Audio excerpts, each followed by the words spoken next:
11 জনের মধ্যে সভাপতি তামিম ইকবাল, এরপর 4 জন রয়েছে, যাদের মধ্যে 3 জন হচ্ছে মন্ত্রীর ছেলে, একজন মন্ত্রীর ওয়াইফ।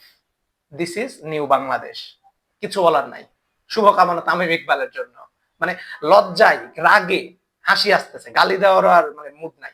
অনেকে বলছে আসিফ মাহমুদ সজীব ভুঁইয়ার সরাসরি পক্ষপাতিত্ব ছিল। আমি সেই আলোচনায় যাচ্ছি না। আমি ধরে নিলাম যে শেখ হাসিনার নির্বাচনগুলোর চেয়েও, অর্থাৎ 2018 2024-এর চেয়েও আমিনুল ইসলাম বুলবুল যে নির্বাচনের মাধ্যমে সভাপতি হয়েছেন, সে নির্বাচনে আমি ধরে নিলাম হাসিনার চেয়েও অনেক বেশি কারচুপি করে আমিনুল ইসলাম বুলবুল সভাপতি নির্বাচিত হয়েছিলেন। এটি আমি ধরে নিলাম। এখন আসুন যে আপনারা কি নজির স্থাপন করলেন। আমাদের ওয়ানডে ক্যাপ্টেন মেহেদী হাসান মিরাজ বা কোয়াবের সভাপতি মোহাম্মদ মিথুন কত গলাবাজি করেছে যে বিসিবিতে কোনোদিনই দলীয় হস্তক্ষেপ ছিল না, এখনো নেই, ভবিষ্যতে থাকবে না। শুনেছেন না এই গলাবাজি, এই তেলবাজি গুলো? এখন কি বলবেন? আপনি আমিনুল ইসলাম বুলবুলের কমিটি ভেঙে দিলেন, আমার কোনো অভিযোগ নেই।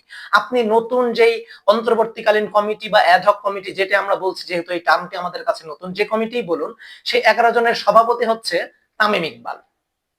যেই তামিম ইকবাল চাইলে আমিনুল ইসলাম বুলবুলের সাথে সরাসরি ভোটে প্রতিদ্বন্দ্বিতা করতে পারতেন, কিন্তু তিনি ভোট শেষ পর্যন্ত করলেন না, যেখানে আমিনুল ইসলাম বুলবুল সভাপতি নির্বাচিত হয়েছিলেন। আসিফ মাহমুদ সজীব ভুঁইয়া, আমিনুল ইসলাম বুলবুল যিনি আইসিসিতে কাজ করছিলেন, যোগ্যতা সম্পন্ন একজন ব্যক্তি, তাকে কিন্তু পছন্দ করে নিয়ে এসেছিলেন, কিন্তু তিনি তামিম ইকবালকে বলেন নাই যে তিনি ভোট করতে পারবেন না। বরঞ্চ ওই নির্বাচনে বিএনপি মনা যারা দাঁড়িয়েছিল, তাদের মধ্যে কিন্তু কণ্ঠশিল্পী আসিফ আকবর নির্বাচিত হয়েছেন এবং তিনি বিসিবিতে কাজ করছেন। সুতরাং সেখানে কোনো দলীয় প্রভাব আমি বলতেছি ছিল না। তারপরে আমি মেনে নিলাম যে এই নির্বাচনটি হাসিনার আমলের নির্বাচনের চাইতেও খারাপ। কিন্তু এখন আসেন, আপনারা এনএসসি যে 11 জনের নাম প্রস্তাব করলেন, আপনারা এখানে কাদেরকে বসালেন? সভাপতি তামিম ইকবাল। এই ভদ্রলোকের বিষয়ে আমি আর কিছু বলতে চাই না। এরপরে আপনি 11 জনের মধ্যে কাকে বসালেন? আপনি বসিয়েছেন সালাউদ্দিন আহমেদের ছেলে সৈয়দ ইব্রাহিম আহমেদ। আপনি বসিয়েছেন আমির খসরু মাহমুদ চৌধুরীর ছেলে ইসরাফিল খসরুকে। আপনি বসিয়েছেন মির্জা আব্বাসের ছেলে মির্জা ইয়াসির আব্বাসকে। আপনি বসিয়েছেন প্রতিমন্ত্রী ববি হাজ্জাজের ওয়াইফ রাশনা ইমামকে। অর্থাৎ 11 জনের মধ্যে সভাপতি তামিম ইকবাল, এরপর 4 জন রয়েছে, যাদের মধ্যে 3 জন হচ্ছে মন্ত্রীর ছেলে, একজন মন্ত্রীর ওয়াইফ।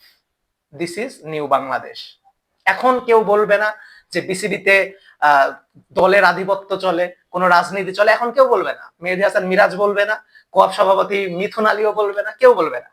মানে বুলশিট একটা, একটা মাদার চোখের দেশে আমরা থাকি ভাই। কিছু বলার নাই। শুভকামনা তামিম ইকবালের জন্য। লজ্জায় রাগে হাসি আসতেছে, গালি দেওয়ারও আর মুড নাই।